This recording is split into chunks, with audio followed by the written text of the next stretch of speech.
अध्याय 4 नहम्याह द्वारा विरोधियों का सामना। जब संबल्लत ने सुना कि यहूदी लोग शहर पनाह को बना रहे हैं, तब उसने बुरा माना और बहुत रिसियाकर यहूदियों को ठट्टों में उड़ाने लगा। वो अपने भाइयों के और शोमरोन की सेना के सामने यूं कहने लगा, वे निर्बल यहूदी क्या करना चाहते हैं? क्या वे वो काम अपने बल से करेंगे? क्या वे अपना स्थान दृढ़ करेंगे? क्या वे यज्ञ करेंगे? क्या वे आज ही सब काम पूरा कर डालेंगे? क्या वे मिट्टी के ढेरों में के जले हुए पत्थरों को फिर नए सिरे से बनाएंगे? उसके पास अम्मोनी तोबियाह था और वो कहने लगा, जो कुछ वे बना रहे हैं, यदि कोई गीदड़ भी उस पर चढ़े तो वो उनकी बनाई हुई पत्थर की शहर पनाह को तोड़ देगा। हे हमारे परमेश्वर, सुन ले कि हमारा अपमान हो रहा है और उनका किया हुआ अपमान उन्हीं के सिर पर लौटा दे और उन्हें बंधुआई के देश में लुटवा दे। उनका अधर्म तू ना ढांप और न उनका पाप तेरे सम्मुख से मिटाया जाए, क्योंकि उन्होंने तुझे शहर पनाह बनाने वालों के सामने क्रोध दिलाया है। हम लोगों ने शहर पनाह को बनाया और सारी शहर पनाह आधी ऊंचाई तक जुड़ गई, क्योंकि लोगों का मन उस काम में नित लगा रहा। जब संबल्लत और तोबियाह और अरबियों, अम्मोनियों और अशदोदियों ने सुना कि यरूशलेम की शहर पनाह की मरम्मत होती जाती है और उसमें के नाके बंद होने लगे हैं, तब उन्होंने बहुत ही बुरा माना और सबों ने एक मन से गोष्ठी की कि जाकर यरूशलेम से लड़ें और उसमें गड़बड़ी डालें। परंतु हम लोगों ने अपने परमेश्वर से प्रार्थना की और उनके डर के मारे उनके विरुद्ध दिन रात के पहरुए ठहरा दिए। परंतु यहूदी कहने लगे, ढोने वालों का बल घट गया और मिट्टी बहुत पड़ी है, इसलिए शहर पनाह हमसे नहीं बन सकती। हमारे शत्रु कहने लगे, जब तक हम उनके बीच में ना पहुंचें और उन्हें घात करके वो काम बंद ना करें, तब तक उनको ना कुछ मालूम होगा और ना कुछ दिखाई पड़ेगा। फिर जो यहूदी उनके आसपास रहते थे, उन्होंने सब स्थानों से 10 बार आकर हम लोगों से कहा, तुमको हमारे पास लौट आना चाहिए।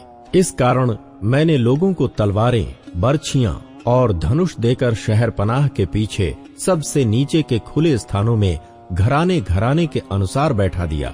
तब मैं देखकर उठा और रईसों और हाकिमों और अन्य सब लोगों से, उनसे मत डरो, प्रभु जो महान और भय योग्य है, उसी को स्मरण करके अपने भाइयों, बेटों, बेटियों, स्त्रियों और घरों के लिए युद्ध करना।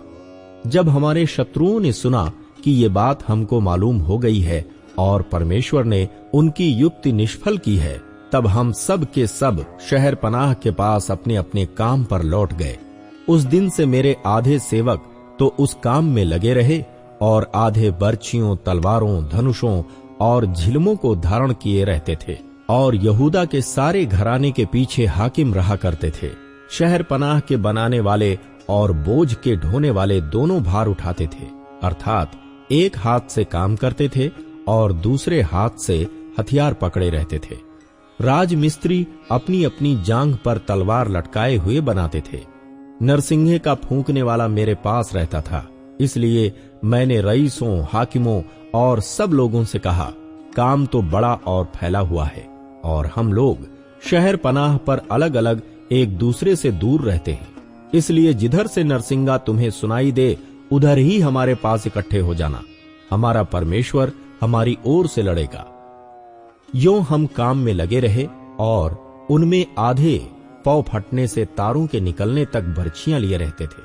फिर उसी समय मैंने लोगों से ये भी कहा, एक एक मनुष्य अपने दास समेत यरूशलेम के भीतर रात बिताया करे, कि वे रात को तो हमारी रखवाली करें और दिन को काम में लगे रहें। इस प्रकार ना तो मैं अपने कपड़े उतारता था और ना मेरे भाई, ना मेरे सेवक, ना वे पहरुए जो मेरे अनुचर थे अपने कपड़े उतारते थे। सब कोई पानी के पास भी हथियार लिए हुए जाते थे। अध्याय 5 गरीबों का शोषण। तब लोग और उनकी स्त्रियों की ओर से उनके भाई यहूदियों के विरुद्ध बड़ी चिल्लाहट मची। कुछ तो कहते थे, हम अपने बेटे बेटियों समेत बहुत प्राणी हैं, इसलिए हमें अन्न मिलना चाहिए कि उसे खाकर जीवित रहें। कुछ कहते थे, हम अपने अपने खेतों, दाख की बारियों और घरों को महंगी के कारण बंधक रखते हैं, कि हमें अन्न मिले। फिर कुछ ये कहते थे, हमने राजा के कर के लिए अपने अपने खेतों और दाख की बारियों पर रुपया उधार लिया, परंतु हमारा और हमारे भाइयों का शरीर और हमारे और उनके बच्चे एक ही समान हैं, तो भी हम अपने बेटे बेटियों को दास बनाते हैं। वरन हमारी कोई कोई बेटी दासी भी हो चुकी है, और हमारा कुछ बस नहीं चलता, क्योंकि हमारे खेत और दाख की बारियां दूसरों के हाथ पड़ी हैं। ये चिल्लाहट और ये बातें सुनकर मैं बहुत क्रोधित हुआ। तब अपने मन में सोच विचार करके मैंने रईसों और हाकिमों को घुड़क कर कहा, तुम अपने अपने भाई से ब्याज लेते हो। तब मैंने उनके विरुद्ध एक बड़ी सभा की और मैंने उनसे कहा, हम लोगों ने तो अपनी शक्ति भर अपने यहूदी भाइयों को जो अन्य जातियों के हाथ बिक गए थे दाम देकर छुड़ाया है। फिर क्या तुम अपने भाइयों को बेचोगे? क्या वे हमारे हाथ बिकेंगे?